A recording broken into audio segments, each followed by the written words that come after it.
Hola, bienvenidos a un nuevo vídeo. En esta ocasión vamos a hablar sobre las diferencias más importantes entre el proceso de meiosis y el proceso de mitosis. Como sabéis, en ambos casos estamos hablando de procesos de división celular que son típicos de las células eucariotas. En el caso de la mitosis, habíamos dicho en vídeos anteriores, que os dejo por ahí en las tarjetas, que se trata de una división celular que se utiliza fundamentalmente para el crecimiento y la reparación de tejidos. Algunos organismos unicelulares lo utilizan como mecanismo reproductivo. Y la meiosis es un tipo de división celular que se utiliza para la formación de gametos, para la formación de células sexuales, óvulos y espermatozoides. Hay que comentar, antes de empezar con las diferencias, que en ambos casos, tanto en la meiosis como en la mitosis, antes de que tengan lugar los procesos de división, lo que va a suceder es que hay una replicación del material genético, ¿vale? Hay una replicación del ADN. Como digo, en ambos casos. Eso quiere decir que pasamos de tener una copia del material genético, como veis aquí, a tener cromosomas de este tipo. En vídeos anteriores habíamos comentado, cuando hablamos de la compactación del ADN, que los cromosomas solamente son visibles durante la división celular. Bueno, pues cuando se replica el ADN, los cromosomas pasan de tener un aspecto como este, esto sería un cromosoma en anafase, a tener un aspecto como este, ¿vale? Tenemos dos cromátidas, esta cromátida izquierda y esta cromátida derecha, unidas por el centrómero. Bueno, pues como digo, antes de que tenga lugar la meiosis o la mitosis, replicación del material genético, ¿vale? Vamos ya con las diferencias. Mirad, primera diferencia. En el caso de la mitosis se trata simplemente de una sola división, ¿vale? Tenemos una célula en la que ya se ha replicado el ADN, esa célula se divide y se originan dos células iguales a la célula de partida. Habíamos dicho en el vídeo de la mitosis que hay varias fases: profase, metafase, anafase y telofase. Bueno, pues durante la anafase lo que se van a separar son cromátidas hermanas. Sin embargo, en la meiosis no tenemos una sola división, sino que son dos divisiones. Tenemos la célula progenitora, que va a sufrir un proceso de replicación, y luego hay una primera división a la que llamamos meiosis 1, que origina estas dos células, y luego hay otra división, de forma que esta célula se vuelve a dividir para originar otras dos, y esta de aquí se vuelve a dividir para originar otras dos. Veis que hay dos procesos de división, meiosis 1 y meiosis 2. Por lo tanto, las fases, que son las mismas que en la mitosis, van a estar duplicadas también. Vamos a tener una profase 1, una profase 2, una metafase 1, una metafase 2 y así.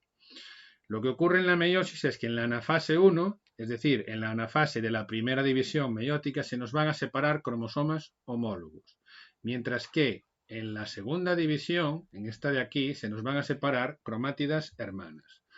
Recordamos, los cromosomas homólogos son aquellos que contienen la misma información genética y que proceden de los dos progenitores, diferentes. Vale, aquí os he dibujado un cromosoma azul que sería heredado del padre y un cromosoma en color rosa que sería heredado de la madre. Ya os comenté en el vídeo de los cromosomas homólogos que los cromosomas homólogos van a tener exactamente los mismos genes, pero no tienen por qué tener los mismos alelos. Bueno, en este vídeo no nos vamos a parar demasiado con eso. Lo que nos interesa es distinguir entre cromosomas homólogos y cromátidas hermanas. Nosotros, los seres humanos, que tenemos 46 cromosomas en nuestras células, la mitad, 23 de esos cromosomas, vienen heredados del padre y los otros 23 vienen heredados de la madre.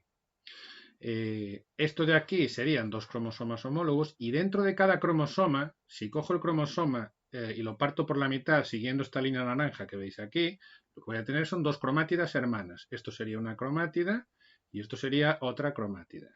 Y aquí, en el cromosoma materno, lo mismo. Tengo una cromátida en la izquierda y otra cromátida aquí. Las cromátidas hermanas, entonces, serían aquellas que comparten el mismo centrómero. Recordad que el centrómero es la parte central del cromosoma de la que salen los brazos superior e inferior. Este sería un centrómero y este sería el otro centrómero. Bien, pues en la meiosis, que decimos que hay dos divisiones, meiosis 1 y meiosis 2, en la primera anafase se separan cromosomas homólogos, es decir, que este cromosoma va a ir para un extremo de la célula y este para el otro, se separan los homólogos. Y en la segunda lo que se van a separar son las cromátidas hermanas, es decir, que se rompería el cromosoma por aquí, esto iría para un lado, esto para el otro, y lo mismo con el otro cromosoma.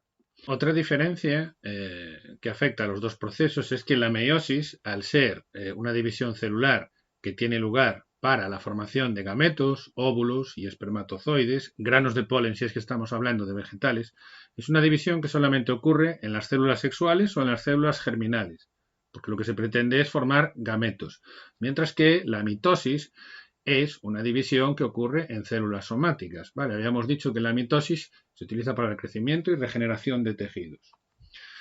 Otra diferencia, muy importante también, es que en la meiosis tenemos una célula diploide, es decir, con los dos juegos de cromosomas completos, que da lugar a gametos haploides. Fijaos que aquí la célula progenitora tiene 46 cromosomas. Este ejemplo que os he puesto, pongo 46 cromosomas porque suponemos que se trata de una célula humana. Cada especie tiene un número diferente de cromosomas, ¿vale? Los humanos tenemos 46 cromosomas en 23 pares, 23 del padre, 23 de la madre.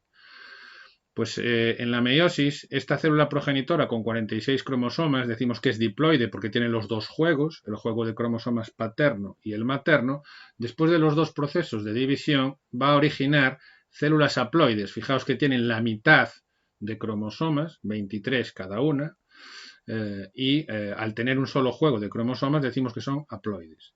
Esto en la meiosis. En la mitosis lo que ocurre es que una célula diploide, con los dos juegos completos de cromosomas, 46, da lugar a dos células que son exactamente iguales que ella, diploides también, y con la misma información genética. Además, pasa otra cosa, y es que durante la meiosis hay un entrecruzamiento, los cromosomas homólogos intercambian material entre ellos en un proceso que se llama entrecruzamiento, y eso da lugar a una recombinación genética. Mientras que en la mitosis no hay ese entrecruzamiento y tampoco hay recombinación. Como consecuencia de esto que acabamos de comentar, como consecuencia del proceso de entrecruzamiento de cromosomas y la recombinación que tiene lugar ahí, la meiosis nos va a originar células con combinaciones genéticas que son variadas. Los óvulos y los espermatozoides que produzca un ser humano, que produzca un animal, van a ser distintos entre ellos. ¿Por qué? Porque hay un elevado número de combinaciones que pueden aparecer ahí. Vale, y de hecho los hermanos se parecen entre ellos, pero no son exactamente iguales, a menos que estemos hablando de gemelos univitelinos. Pero lo normal es que procedan de óvulos y de espermatozoides que son todos distintos entre ellos. Es decir, la meiosis nos genera células que tienen distintas combinaciones genéticas con respecto a la célula progenitora que les ha dado lugar. Mientras que en la mitosis lo que va a suceder es que las células que se originan en la división, que solamente es una, son exactamente iguales a la célula de partida. ¿Vale? Tienen la misma información genética que la célula que las ha originado. Y aquí os dejo un resumen de estas diferencias que acabamos de comentar. Si tenéis algún comentario que hacer, me lo dejáis abajo en la caja de comentarios. Muchas gracias por vuestra atención y nos vemos en próximos vídeos. Chao.